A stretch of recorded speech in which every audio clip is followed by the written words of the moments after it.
ಈಗ ರೆಸ್ಟ್ರಿಕ್ಟ್ ಮಾಡಿದ್ದಾರೆ BBMP ಇಂದ ನಾಯಿಗಳಿಗೆ ಫೀಡಿಂಗ್ ಮಾಡಬಾರ್ದು ಅಂದರೆ ಬಿಸ್ಕೆಟು ಬ್ರೆಡ್ಡು ಊಟ ಏನೂ ಹಾಕಬಾರ್ದು ಅಂತ ಹೇಳಿದರೆ ಇದ್ರ ಬಗ್ಗೆ ಏನು ಹೇಳ್ತೀವಿ ಸರ್? ಅದು ಕಷ್ಟನೇ ಆಗುತ್ತೆ. ಏನಕ್ಕಂದರೆ ಏನೇ ದಾನ ಮಾಡೋದು ಮಾನವೀಯತೆಯಿಂದ ಮಾಡೋದು. ಸೊ ಯಾರು ಅದು ದುಡ್ಡು ಕೊಟ್ಬಿಟ್ಟು ಮಾಡಲ್ಲ. ನಾನು ಮಾಡಬೇಕು ಅಂತ ಹೇಳ್ತಾರೆ. ಒಂದು ಸ್ವಲ್ಪ ಜನ ಹೇಳ್ತಾರೆ ಪೂಜೆ ಇದು ದೇವಸ್ಥಾನಕ್ಕೆ ಇದಕ್ಕೆ ಹಾಕ್ರಿ ಅಂತ. ಬಟ್ ಮಾನವೀಯತೆಯಿಂದ ಮಾಡೋದು, ಮಾನವೀಯತೆ ಮಾಡಬೇಡಿ ಅನ್ನೋದು ತಪ್ಪು. ಬಟ್ BBMP ಅವರು ಹೇಳೋದು ಸರಿಯೇ. ಯಾಕಂದರೆ ಅಲ್ಲಿ ಒಂದು ರೋಡ್ ಟ್ರಾಫಿಕ್ ಜಾಸ್ತಿ ಆಗ್ತದೆ, ಕಚ್ಚೋದೆಲ್ಲ ಬರುತ್ತೆ. ಇದು ಒಂದು ಕಾಮನ್, ಒಂದು ಸ್ವಲ್ಪ ಸೂಕ್ಷ್ಮವಾಗಿ ತೊಗೊಳ್ಬೇಕು. ಅಂದರೆ ಅಷ್ಟೊಂದು ದೊಡ್ಡ ವಿಷಯ ಇಲ್ಲ ಅಂದ್ರೂ ಸೂಕ್ಷ್ಮವಾಗಿ ನೋಡಿಕೊಂಡು ಒಂದು ಬೆಟರ್ BBMP ಅವರೇ ಮಾಡಿಸಿದ್ರೆ ಒಂದು ಕಂಟ್ರೋಲ್ ಮಾಡಿಕೊಂಡು. ಯಾಕಂದರೆ ಮನುಷ್ಯನಾಗಿ ಎಲ್ಲರೂ ನಾವು ಮಾಡೇ ಮಾಡ್ತೀವಿ ಎಲ್ಲರೂ. ಅದು ಒಂದು ಹಸುವಾಗಿರೋ ಒಂದು ನಾಯಿ ನೋಡಿದ್ರೆ ಎಲ್ಲರಿಗೂ ಮನಸ್ಸು ಕರ್ಬಿಟ್ಟು ಹಾಕ್ತೀವಿ. ಸೊ ಈ BBMP ಹೆಂಗೆ ಕಂಟ್ರೋಲ್ ಮಾಡ್ಕೊಬೇಕು. ಇಲ್ಲಿ ನಾಯಿ ಇಲ್ಲ ಅಂದರೆ ಯಾರು ಏನು ಹಾಕೋಕ್ಕಲ್ಲ, ಸುಮ್ಮನೆ ಬಿಸ್ಕೆಟ್ ಹಾಕಲ್ಲ. ಸೊ ನಾಯಿನ ಕಂಟ್ರೋಲ್ ಮಾಡಿದ್ರೆ ಯಾರು ಏನು ಮಾಡೋಕ್ಕಾಗಲ್ಲ. ಸೊ ನಾಯಿ ಇದ್ದರೆ ಮನುಷ್ಯತ್ವದಿಂದ ಎಲ್ಲರೂ ಮಾಡೇ ಮಾಡ್ತಾರೆ. ಸೊ ಅದಕ್ಕೆ ಫೈನ್ಗಿನೂ ಅದೆಲ್ಲ ಮಾಡಿದ್ರೆ ತುಂಬ ತಪ್ಪು ಸರ್. ಅದು ಮಾಡೋಕ್ಕೆ ಹೋಗಬಾರ್ದು. ಏನೇ ಆಗಿರಲಿ ಎಲ್ಲರಿಗೂ ಒಂದು ಮಾನವೀಯತೆ ಇರುತ್ತೆ. ಯಾರು ಸರ್ ಹೇಳ್ದವರು? ಅದೇನು BBMP ಅವ್ರು ಅನ್ನ ತಿನ್ನಲ್ವಾ ಸರ್? ಅವ್ರು ಅನ್ನ ತಿನ್ನಲ್ವ ಹೇಳಿ? ಅದೇ ಥರ ಮಾಡಲಿ. ಮಾಡೋಕ್ಕೇನು ಬೇಜಾರಂತೆಲ್ಲ. ನಾಯಿಗೆ ಎಲ್ಲಿ ಬೇಕಾದ್ರೂ ಅನ್ನ ಹಾಕ್ಲಿ, ಅದು ಹೊಟ್ಟೆ ತುಂಬಿದ್ರೆ ತಾನೆ ನಮಗೂ ಹೊಟ್ಟೆ ತುಂಬ್ದಂಗೆ. ಹಂಗೆ ನಮ್ಗೆ ಹೊಟ್ಟೆ ಹಸ್ಬಿಟ್ಟೈತೆ ಅಂದ್ಬಿಟ್ಟು ನಾವು ಹಂಗೆ ಎದ್ಬಿಡೋಕ್ಕಾಗತ್ತಾ? ಏನು ಪ್ರಾಬ್ಲಮ್ ಆಗ್ತಿದೆ ಸರ್? ನಾಯಿಗಳಿಂದ ಏನು ಪಬ್ಲಿಕ್ ಏನು ತೊಂದರೆ ಇಲ್ಲ. ಪಾಪ ರೋಡಲ್ಲೇ ಹಾಕ್ಲಿ, ಅವು ತಿನ್ಕೋತವೆ. ಅದನ್ನು ತೊಗೊಂಡು ಕಸಕ್ಕೆ ಬಿಸಾಕ್ರೆ ಅದು ವೇಸ್ಟೇನಾ? ಮಳೆ ಬಂದರೆ ಎಲ್ಲ ಹೋಯ್ತಾ? ಕರೆದುಬಿಟ್ಟು ಮಾಡಲಿ ಅಷ್ಟೇ ಸರ್ ನಿಯತ್ತಾಗೆ ಇರೋದು. ಅದು ಕರೆಕ್ಟ್ ಸರ್. BBMP ಅವ್ರು ಹೇಳ್ತಾರೆ. ಯಾಕಂದರೆ BBMP ಅವ್ರು ಹೇಳ್ತಾರೆ ಹಂಗಾದ್ರೆ ಇರೋ ನಾಯಿಗಳನ್ನೆಲ್ಲ ಕರ್ಕೊಂಡು ಅವರೇ ಸಾಕೊಳ್ಳಿ ಬಿಡಿ. BBMP ಅವರು ನಾವು ಹೇಳೋದು ಇದೆ ಅಲ್ವಾ? ಎಲ್ಲ ಅವರೇ ಸಾಕಲಿ ಬಿಡಿ. ಜನ ಯಾಕೆ ಸಾಕಬೇಕು? ರೋಡಲ್ಲಿ ಅನ್ನ ಯಾಕೆ ಹಾಕಬೇಕು ಅಲ್ವಾ ನಾವು ಹೇಳೋದು? ಅದನ್ನು ರೀತಿಯಾಗಿ ಅವ್ರು ಮಾಡ್ಕೊಳ್ಳಿ.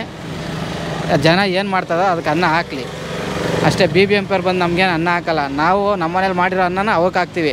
ಯಾಕಂದರೆ ಅನ್ನ ವೇಸ್ಟ್ ಆಗಬಾರ್ದು, ಅದಾದರೂ ತಿನ್ನಲಿ ಅಂತ ಅದಕ್ಕೆ ಹಾಕ್ತೀವಿ. ಯಾಕೆ ಊಟ ಹಾಕ್ಬಾರ್ದಂತೆ? ಊಟ ಹಾಕ್ತೇವ್ರು ಏನು ಮಾಡ್ತಾವ? ಅವು ಸತ್ತೋದ್ರೆ ನಮಗೆ ಪಾಪ ತಾನೇ. ಏನಕ್ಕೆ ಮಾಡಿರ್ಬೋದು ಈ ಥರ ರೂಲ್ಸ್ ಅಂತ? ಬೀದಿನ ಈಗ ಅವ್ರಿಗೆ ಗೊತ್ತೇ, ಅವ್ರನ್ನ ಕೇಳ್ಬೇಕು ನೀವು. ನಮಗೇನು ಗೊತ್ತಾಗುತ್ತೆ? ಊಟ ಹಾಕ್ಬೇಕು. ಊಟ ಹಾಕ್ತೇ ಹೋದರೆ ಪ್ರಾಣಿ ಅಲ್ವ ಅದು? ನಮ್ಮಂಗೆ ತಾನೇ. ಇವಾಗ ನಾವೊಂದು ಟೈಮ್ ಊಟ ಇಲ್ಲ ಅಂದರೆ ಎಷ್ಟೊಂದು ಹಸು ಪಟ್ಕೊಂಡು ಸಾಯ್ತೀವಿ. ಹೊಟ್ಟೆ ಹಸ್ಬಿಡ್ತು ಊಟ ಇಲ್ಲ ಅಂತ. ಅವು ಹಂಗೆ ತಾನೆ. ಅವಕ್ಕೂ ಎಲ್ಲ ಥರ ಸೌಖ್ಯ ಬೇಕು. ಬೀದಿನಾಗೆ ಊಟ ಹಾಕ್ಲಿಲ್ಲ ಅಂದರೆ ನಮ್ಮನ್ನೇ ಕಚ್ಕೊಂಡು ತಿನ್ಕೋತವೆ. ಅವಕ್ಕೇನಾರ ಒಂದು ಆಧಾರ ಮಾಡಿಬಿಟ್ಟು ನೀವು ಊಟ ಹಾಕಬೇಡಿ ಅಂದರೆ ಕೇಳ್ಬೋದು. ಅಲ್ದರೆ ಊಟ ಹಾಕ್ಲಿಲ್ಲ ಅಂದರೆ ಮನುಷ್ಯರನ್ನ ಓಡಾಡೋಕ್ಕೆ ಬಿಡಲ್ಲ, ತಿನ್ಕೋತವೆ. BBMPಯಿಂದ ಹೇಳ್ತಾರೆ. ಅವರೇ ಎಲ್ಲಾರ ಒಂದು ಹಾಸ್ಟೆಲ್ ಥರ ಮಾಡಿ ಊಟ ಹಾಕ್ಬೋದಲ್ವಾ ಹೇಳಿ? ಕರ್ಕೊಂಡು ಹೋಗ್ಬೇಕು. ಊಟ ಸಿಗ್ತಾ ಹೋದರೆ ಏನು ಮಾಡ್ತವೆ? ಯಾರನ್ನೂ ಓಡಾಡೋಕ್ಕೆ ಬಿಡಲ್ಲ. ರೋಡಲ್ಲಿ ಕಚ್ಕೊಂಡು ತಿನ್ಕೋತವೆ. ಸರ್, ನಾಯಿಗಳು ಇರೋದ್ರಿಂದ ಕಳ್ಳರು ಕಾಟಗಳು ಕಡಿಮೆ ಆಗೋದು ಸರ್. ನಿಜವಾಗ್ಲೂ ಮನುಷ್ಯರು ಮಾಡೋ ಬದಲು ನಾಯಿ ಮಾಡೋದೇ ಬೆಸ್ಟು. ಇದು ಬೆಸ್ಟು ಅಂತ ಸರ್. ಯಾರು ಸರ್? ಅವ್ರು ಮಾಡಿರೋದೇ ವೇಸ್ಟು ಸರ್. ಮಾಡಲಿ, ಕಂಟ್ರೋಲ್ ಮಾಡಲಿ ಅಷ್ಟೇ. ಸ್ಟಾಪ್ ಮಾಡೋದು ವೇಸ್ಟು. ಸ್ಟಾಪ್ ಮಾಡೋದಂತೂ ವೇಸ್ಟ್ ಅವರು. ಅದು ಮಾಡಬಾರ್ದು. ಅದ್ರಲ್ಲಿ ಏನು ತೊಂದರೆ ಆಯ್ತಲ್ವ ಸರ್? ಜಾಸ್ತಿ ಆಯ್ತೇವೆ ಅನ್ನೋದು ಒಂದು ಬಿಟ್ರೆ ಜನಸಂಖ್ಯೆ ಜಾಸ್ತಿ ಆಯ್ತೈತೆ. ಅದು ಕಟ್ ಮಾಡೋಕ್ಕಾಯ್ತು ಸರ್? ಅದು ಕಟ್ ಮಾಡಬಾರ್ದು. ಅಲ್ಲೇ ಎಷ್ಟು ಜಾಸ್ತಿ ಆಯ್ತದೆ, ಇದು ಅಷ್ಟು ಜಾಸ್ತಿ ಆಯ್ತದೆ. ಇವರು ಒಂದು ವರ್ಷಕ್ಕೆ ಒಂದ್ಸಲಿ ಮನುಷ್ಯರು ವರ್ಷಕ್ಕೆ 12 ತಿಂಗಳು ಶುರು ಮಾಡೋರು ಏನು ಮಾಡ್ತಾರೆ ಸರ್? ಅದಕ್ಕೆ ಕಂಟ್ರೋಲ್ ಮಾಡಲಿ ಅಷ್ಟೇ. ಅದು ಬಿಟ್ಟು ಸ್ಟಾಪ್ ಮಾಡಿದ್ರೆ ವೇಸ್ಟು ಅಂತ ಅನಿಸ್ತದೆ ಸರ್. ಒಂದು ಬೀದಿಲಿ ನಾವು ಒಂದು ನಾಯಿ ಇದ್ದರೆ ಒಂದು ಹುಲಿ ಸಾಕ್ತಂಗೆ. ಯಾರು ಬಡಕ್ಕೆ ಬಿಡಲ್ಲ. ನಮ್ಮ ಬೀದಿಯವರು ನಾವು ಇಷ್ಟು ಜನ ಬಿಟ್ಟರೆ ಎಕ್ಸ್ಟ್ರಾ ಯಾರೋ ಬಂದರೂ ಬಿಡಲ್ಲ ನಾಯಿ. ಅದು ಬೆಸ್ಟ್ ಅನಿಸ್ತದೆ ಸರ್. ಗೊತ್ತಿ ಬೇರೆ ಯಾರು ಹಾಕ್ಬೇಕಂತೆ ಸರ್? ಬೀದಿ ನಾಯಿಗೆ ಯಾರನ್ನ ಒಬ್ಬರು ಊಟಕ್ಕೆ ಹಾಕಿದ್ರೆ ತಾನೇ ಸರ್ವೈವ್ ಆಗೋದು. ಪಾಪ್ಯುಲೇಷನ್ ನೀವು ನೋಡ್ದಂಗೆ ಮನುಷ್ಯರಿಗೆ ಅರ್ಧ ಪಾಪ್ಯುಲೇಷನ್ ಇದಾವೆ ಬೀದಿ ನಾಯಿಗಳು. ಮತ್ತು ಅವನ್ನೇನು ಮಾಡೋಣ? ಸೊ ಸರ್ಕಾರದವರು ಈ ಥರ ಒಂದು ಕಾನೂನು ತರೋಕ್ಕಿಂತ ಮುಂಚೆ ಅಟ್ಲೀಸ್ಟ್ ಅದಕ್ಕೆ ಒಂದು ವ್ಯವಸ್ಥೆ ಮಾಡಬೇಕಲ್ವ? ಬೀದಿ ನಾಯಿ ಎಲ್ಲಿರಬೇಕು, ಏನು ಕತೆ ಅಂತ ವ್ಯವಸ್ಥೆ ಮಾಡಿಬಿಟ್ಟನ ಈ ಥರ ಒಂದು ನಿರ್ಧಾರ ತೊಗೊಬೇಕು. ನನ್ನ ಮಾತುಗಳು ಹೇಳೋದೇನಪ್ಪ ಅಂದರೆ, ನಾವು ಹಾಕ್ಲಿಲ್ಲ ಅಂದರೆ ನಾಳೆ ರೋಡಿಗೆ ಕಿತ್ಕೊಂಡು ಹೋಗ್ತವೆ. ತೊಗೊಂಬಂದು ಊಟ ತೊಗೊಂಡು ಹೋಗ್ತಿರೋರ್ದೆಲ್ಲ ಕಿತ್ಕೊಂಡೋದ್ರೆ ಏನು ಮಾಡ್ತಾರೆ ಅಲ್ವಾ? ಸೊ ಹಾಕ್ತಿರೋರನ್ನ ಒಂದು ಅಟ್ಲೀಸ್ಟ್ ಒಂದು ಕಡೆ ಜಾಗ ಮಾಡಿ ಅಲ್ಲಿ ಹಾಕೋಂಥ ವ್ಯವಸ್ಥೆ ನಾವು ಮಾಡಿ. ನೀವೇ ಒಂದು ಆರ್ಡ್ರ್ ತರೋಕ್ಕಿಂತ ಮುಂಚೆ ಆರ್ಡ್ರ್ ತಂದಿದ್ದೀರಾ ಅಂದರೆ ಅಟ್ಲೀಸ್ಟ್ ಅದನ್ನು ನೋಡಿ ಏನು ಮಾಡಬೇಕು ಏನಿಲ್ಲ.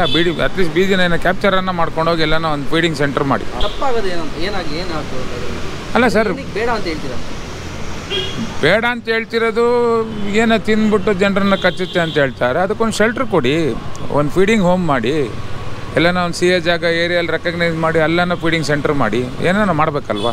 ಸುಮ್ಮನೆ ಆರ್ಡ್ರ್ ತಂದರೆ ಅದ್ರ ನೆಕ್ಸ್ಟ್ ಗತಿ. ಅದೇನಾದ್ರು ಒಂದು ಸೊಲ್ಯೂಷನ್ ಕೊಡಿ ಅಂತ.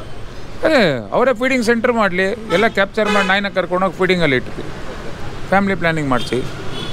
ಇದೊಂದು ನಂದೊಂದು ಸಲಿಗೆ ಸರ್. ಗೌರ್ಮೆಂಟ್ ಕಡೆ ಊಟ ಹಾಕೋದು, ಅದೇ ಗೌರ್ಮೆಂಟಿಂದನೇ ಊಟ ಹಾಕಿ ಒಂದು ಫೀಡಿಂಗ್ ಸೆಂಟರ್ ಮಾಡಿ, ಪಾಪ್ಯುಲೇಷನ್ ಕಂಟ್ರೋಲ್ ಮಾಡಿ, ಎಲ್ಲ ಮಾಡಿ. ಅಲ್ಲ ಆ್ಯಕ್ಚುಲಿ ಈಗ ರೋಡ್ ನಾಯಿಗಳಿಗೆ ಊಟ ಎಲ್ಲೂ ಸಿಗಲ್ಲ. ಈಗ ಕೆಲವೊಂದು ರೋಡಲ್ಲಿ ಇರ್ತಾರೆ, ವೇಸ್ಟ್ ಮಾಡೋ ಬದಲು ಅಲ್ಲಿ ವೇಸ್ಟ್ ಮಾಡೋ ಬದಲು ಒಳ್ಳೆ ಜಾಗಕ್ಕೆ ನೀರಿರೋ ಜಾಗ ತೊಗೊಂಡು ಹಾಕಿದ್ರೆ ಒಳ್ಳೆ ತಂದಲ್ಲಿ ಊಟ ಮಾಡೋದು ಒಳ್ಳೇದದು. ಬಟ್ ಅದರಿಂದ ಊಟನೂ ವೇಸ್ಟ್ ಆಗೋಲ್ಲ, ಅದಕ್ಕೂ ಒಂದು ಊಟ ಸಿಗುತ್ತೆ.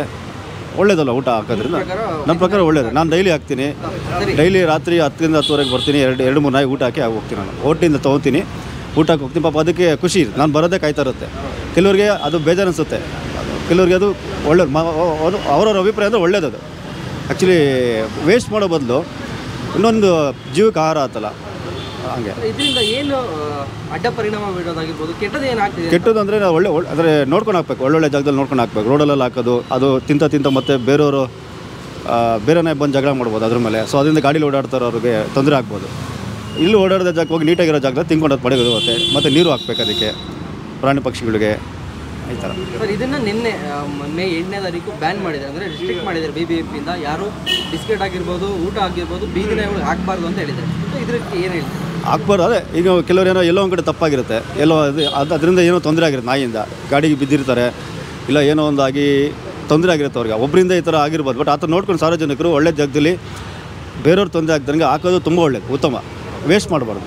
ಅದಕ್ಕೂ ಹೊಟ್ಟೆ ಹಸಿರುತ್ತೆ, ಅದಕ್ಕೂ ಆಹಾರ ಇದೆ. ಮನೇಲಿ ನಾನು ಈಗ ನಮ್ಮಲ್ಲಿ ನಾಯಿ ಸಾಕಿದ್ದೀನಿ, ನಮ್ಮಲ್ಲಿ ಊಟ ಹಾಕ್ತೀನಿ. ನಾವು ಒಂದು ನಾಯಿ ಸಾಕಿದ್ದೀನಿ, ಆಚರಣೆಗೆ ನಮಗೆ ನಂಬ್ಕೊಂಡು ಬರುತ್ತೆ ಅಂತ 2-3 ನಾಯಿ ಊಟ ಹಾಕಿದ್ರೆ ಒಳ್ಳೇದು. ಅದು ಪಾಪ ಅದಕ್ಕೂ ಹಸಿ ಇರುತ್ತೆ, ಅದಕ್ಕೂ ಜೀವ ಇರುತ್ತಲ್ವ, ಹಂಗೆ. ರಿಸ್ಟ್ರಿಕ್ಟ್ ಮಾಡಿದಾರಲ್ಲ, ಹಾಕಲೇಬಾರ್ದು ಅಂದ್ಬಿಟ್ಟು ರೂಲ್ಸ್ ಮಾಡಬಾರ್ದು. ಆ ರೂಲ್ಸ್ ತೆಗೆದು ಒಳ್ಳೇದು, ಬೇಡ ಅಂತ 100% ಬೇಡ. ಯಾಕಂದರೆ ಪಾಪ ಅದಕ್ಕೂ ಜೀವ ಇದೆ, ಎಲ್ಲೋ ಒಂದು ಕಡೆ ಬಿಟ್ಟಿರುತ್ತೆ, ಎಲ್ಲೋ ಬರುತ್ತೆ. ಆಮೇಲೆ ಅದಕ್ಕೇನಾದ್ರು ಪ್ರಾಣಿಗಳಿಗೆ ಏನಾದ್ರು ಮೊನ್ನೆ ಯಾವುದೋ ನಾಯಿಗೆ ಗಜ್ಜಿ ಬಂದಿತ್ತು. ನಾನೇ ತೊಗೊಂಡೋಗಿ ವೆಟರ್ನರಿ ಕ್ಲಿನಿಕ್ ಕರ್ಕೊಂಡೋಗಿ ಇಂಜೆಕ್ಷನ್ ಮಾಡಿಸಿದೆ, ಅದಕ್ಕೆ ಆ್ಯಂಟಿಬಯೋಟಿಕ್ ಟ್ಯಾಬ್ಲೆಟ್ ಕೊಡಿಸಿದೆ. ಈಗ ಅದು ಆರಾಮಾಗಿದೆ. ಅದಕ್ಕೆ ಡೈಲಿ ಊಟ ಹಾಕ್ತೀನಿ ನಾನು. ಬಟ್ ಒಳ್ಳೇದಲ್ವಾ, ಪ್ರಾಣಿ ಪ್ರಿಯರು ಆ ಥರ ಇಷ್ಟಪಡೋರು ಮಾಡ್ತಾರೆ. ಕೆಲವರು ಹೊಡಿತಾರೆ, ಅದಕ್ಕೆ ಅದೆಲ್ಲ ಮಾಡೋಕ್ಕೆ ಹೋಗ್ಬೇಡಿ. ಗೌರ್ಮೆಂಟ್ಗೆ ಹೇಳೋದು ಇಷ್ಟೇ, ಒಳ್ಳೆ ತಂದಲ್ಲಿ ಊಟ ಹಾಕಿ ಒಳ್ಳೆ ತಂದಲ್ಲಿ ಮಾಡಿದ್ರೆ ಒಳ್ಳೇದು. ರೂಲ್ಸ್ ಮಾಡವ್ರೆ ಅಂದರೆ ಅವಕ್ಕೆ ಊಟ ಹಾಕದೇ ಇದ್ರೆ ಮಕ್ಕಳುಗಳಿಗೆಲ್ಲ ತಿನ್ಬಿಡ್ತವೆ, ಊಟ ಇಲ್ಲ ಅಂದ್ಬಿಟ್ಟು. ಇವಾಗ ಊಟ ಹಾಕಿಲ್ಲ ಅಂದಷ್ಟು ರಾಂಗ್ ಆಗ್ಬಿಡ್ತಾವೆ ಸರ್ ಅವು. ಅದಕ್ಕೆ ಏನು ಮಾಡಬೇಕು ಅಂಥವಕ್ಕೆಲ್ಲ ಏನಾದರೂ ಅವ್ರ ಸೌಕರ್ಯ ಮಾಡಬೇಕಲ್ಲ, ತಗೊಂಡೋಗಿ ಎಲ್ಲರೂ ಕೂಡಾಗಿ ಸಾಕ್ಬೇಕು. ಹಂಗಾದ್ರೆ ಬಿಡಬಾರ್ದು ಬೀದಿ ಒಳಗೆ ಅಲ್ವಾ. ತುಂಬ ಹೆಲ್ಪ್ ಆಗುತ್ತಲ್ಲ ಬೀದಿ ನಾಯಿಂದ ಹೆಲ್ಪ್ ಆಯ್ತದೆ ಸರ್. ಮಕ್ಕಳುಗಳಿಗೂ ದೊಡ್ಡವ್ರಿಗೂ ಕಷ್ಟನೇ ಅಲ್ವಾ. ಯಾಕೆ ಇವಾಗ ನಾವು ಹೊಟ್ಟೆ ಹಸು ಬಂದಾಗ ನಾವು ಅಷ್ಟೇನೇನೆ, ಯಾರು ಊಟ ಕೊಟ್ಟರೆ ಸಾಕು ಅಂತೀವಿ, ಯಾರ ಮೇಲಾರ ರೋಸ ನಾವು ತೋರಿಸ್ತೀವಿ. ಹಂಗೆ ಅವು ನಮ್ಮ ಮೇಲೆ ರೋಸ ತೋರಿಸ್ತಾವೆ ಸರ್. ಮಕ್ಕಳಿಗೂ ಬಿಡಲ್ಲ, ದೊಡ್ಡವ್ರಿಗೂ ಬಿಡಲ್ಲ. ನಾವು ಸುಮಾರು ನೋಡ್ಬಿಟ್ಟಿದ್ದೀವಿ, ಬೀದಿ ನಾಯಿಗಳು ಭಾಳ ಕಚ್ತವೆ. ಅವಕ್ಕೇನಾದರೂ ಸೌಲಭ್ಯ ಮಾಡಬೇಕು ಅವಕ್ಕೆ. ಎಲ್ಲಾದರೂ ಒಂದು ಜಾಗ ಇರಿಸ್ಕೊಂಡು ಸಾಕಬೇಕು. ಇಲ್ಲ ಅಂತಂದರೆ ಅವಕ್ಕೆ ಒಂದು ಇದು ಮಾಡಿ ಊಟ ಹಾಕೋ ರೀತಿ ಮಾಡಬೇಕು.